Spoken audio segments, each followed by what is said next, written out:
ROTK begins where The Two Towers concludes. As Gandalf said at the end of TTT, the battle for Helm's Deep is over, the battle for Middle-earth has begun. Frodo and Sam are still moving toward Mordor, Merry and Pippin are hanging out with the Ents at Isengard, and the rest of the Fellowship has defeated the Uruk-hai at Helm's Deep. With Saruman defeated, the focus now shifts east, where man must make a final stand against Sauron, while Frodo and Sam attempt to destroy the One Ring. As opposed to the breakneck opening scenes of TTT, ROTK starts slowly, but the early character development in lieu of action sequences is equally enjoyable and enlightening.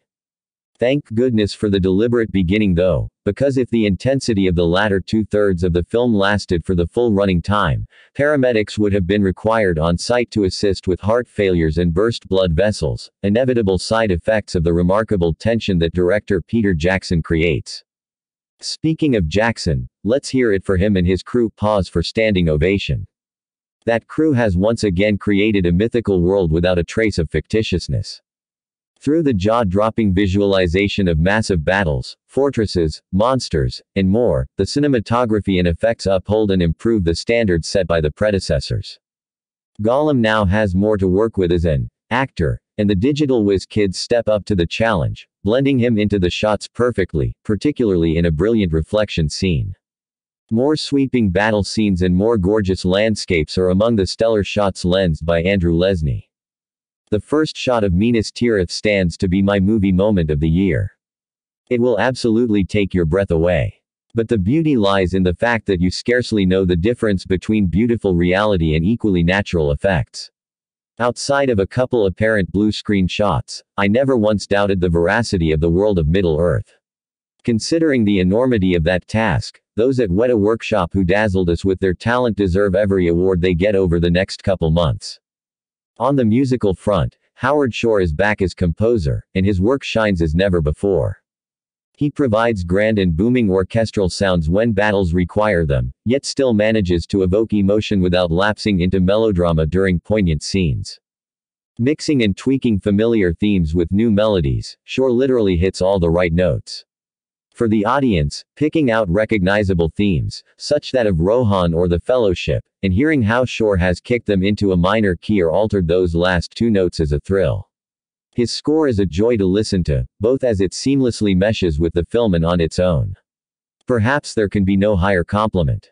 Also of note is the use of vocal music voiced by the actors themselves, a technique that is new to the theatrical releases of LOTR.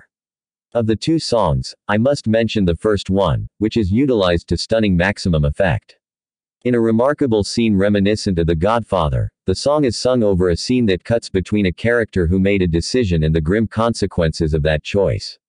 The music, pictures, and variations in film speed combine for one of the best scenes of the year. None of the acting work stood out to me, and by that I mean no individual was head and shoulders above the rest.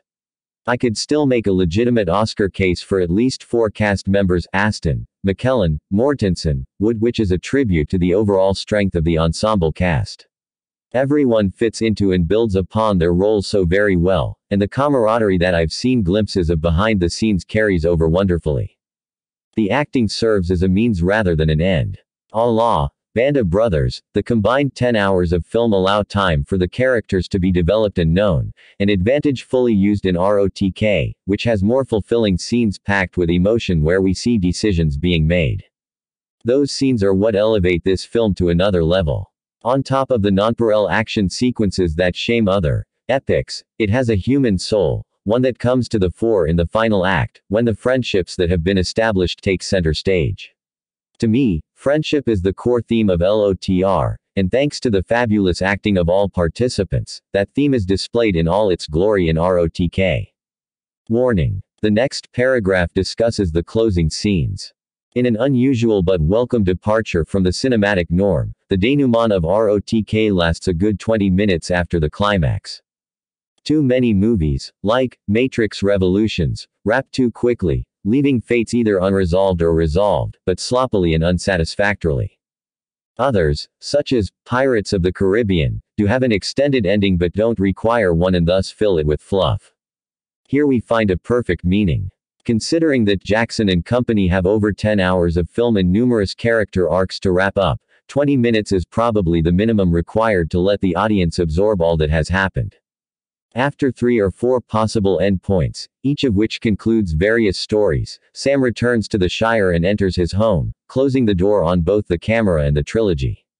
While the finish may seem odd, I consider it perfect.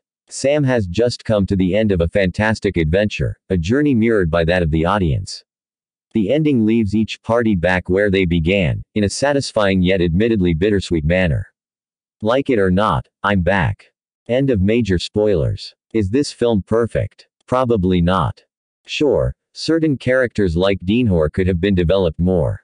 But while that knowledge would have been helpful, the time it would have taken to expound on those people likely would not have been worth the knowledge gained.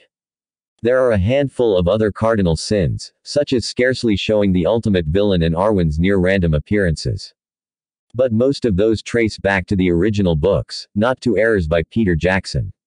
The fact that the entire series works so well without fully disclosing many details speaks to the phenomenal power of Tolkien's books and superb work in Jackson's films.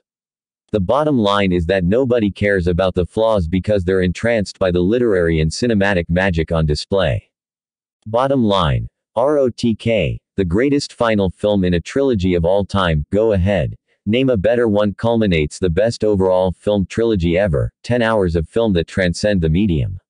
As I told my brother as we reluctantly but contentedly departed the theater, we will never experience anything like this again. Ever. 10 out of 10.